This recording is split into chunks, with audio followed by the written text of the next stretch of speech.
வணக்கம் நேயர்களே.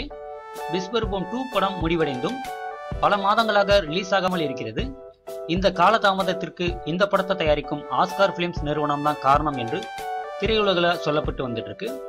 சங்கர் அவர்கள் இயக்கத்தில் விக்ரம் நடித்துள்ள ஐ படத்தையும் தயாரித்துள்ள ஆஸ்கார் பிலிம்ஸ் நிறுவனம் தற்போது ஐ படத்தை வெளியிடும் முயற்சியில தீவிரமா இறங்கியிருக்கான்.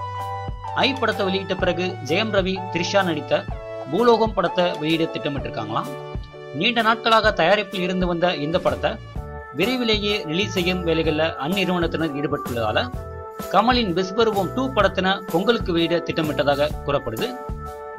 இதை வச்சு பார்க்கும்போது கமலின் விஸ்வரூபம் 2 அடுத்த ஆண்டு ஜனவரியில், அதாவது பொங்கலுக்கு தான் வெளியாக வாய்ப்பு இருக்கிறதா தெரிய வருது.